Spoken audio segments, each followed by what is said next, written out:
Let's listen. Oh, she got hit or something broke, guys. Something broke. And she almost hit the truck. Safety car. I have no idea what happened. That's Davidson, who's going to finish in the second position. The black and white number 11 car. Quite a race. Oh, wait a minute. Why did he come in the pits? Wait a minute.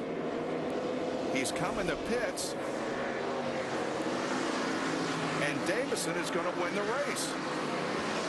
Davison is going to win the race. What just happened? Johnny Reed came in thinking the race was over.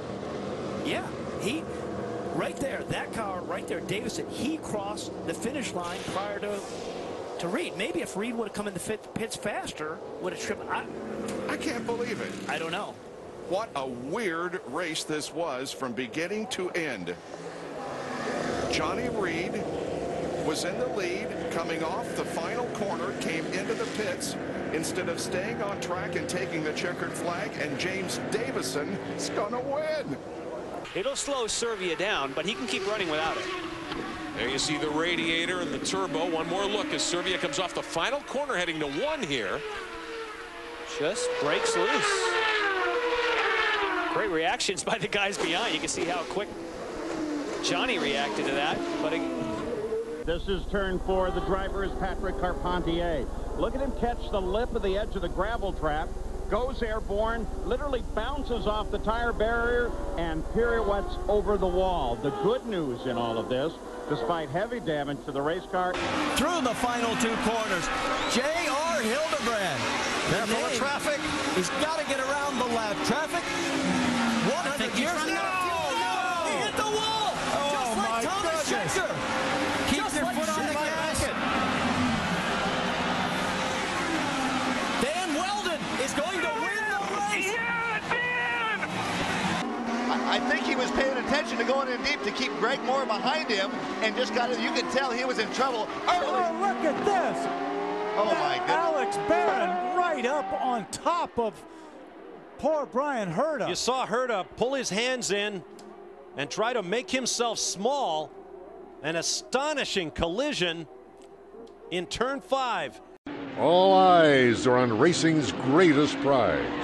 We've got an accident on the main straightaway. Kevin Cogan is against the wall. Cogan's car suddenly veers out of control and hits Foyt.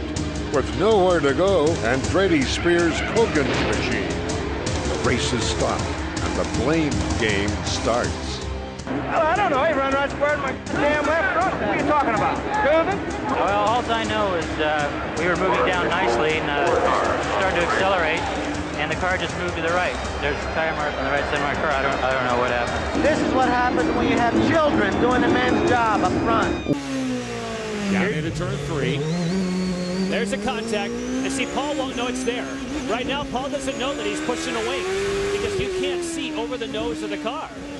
You can see the tops of the tires, but you can't see in front. So Paul Tracy is pushing as hard as he can, and unfortunately this front wing is probably, he has 2 more corners to go. It's going to get under the front wheel, and man, did it see. Now he'll start to say, what the heck is in front of my car?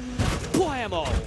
He locked up the brakes but had no steering. I'm guessing the left front wasn't in contact with the pavement there. You saw sparks, which means that the wing actually got underneath the car and lifted it off of the road. As soon as you saw sparks, you knew it would no longer be contacting. And that was a huge hit for Paul Tracy. See, at that point, it's underneath the tires. It's lifted the car. Oh, big air for Tristan Gomendy. Wow. Gomendy nearly went end for end in the pay-by-touch 22 car. Buddy Rice. All right, buddy. Oh, he's in trouble. He's in trouble. Coming off 2. He hasn't hit anything yet. That is the best piece of backwards driving I think I've ever seen in my life. That's all just over 200 miles an hour slowing that thing down. He's probably still doing the speed limit now, about 60. Didn't touch a thing, but boy, what a slide that was. Well, he stopped and okay, Jack, so continue with Rice. Well, let's put it this way. It took the breath away from both me and Buddy Rice as we watched that. If you weren't with us earlier on, just have a look. This is like a steeplejack in a horse race. This is the railway line. They'll go across 2 places on the racetrack, and this is punishment for the racing cars and the drivers inside. I mean, that is just unreal, particularly if you focus on the rear wing. Harry Lyondike, who looked to be in deep trouble, is back running well now. Well, that's the one thing about those nice those tire barriers. Well, he's over. He's over Jonathan Turner. What in the world?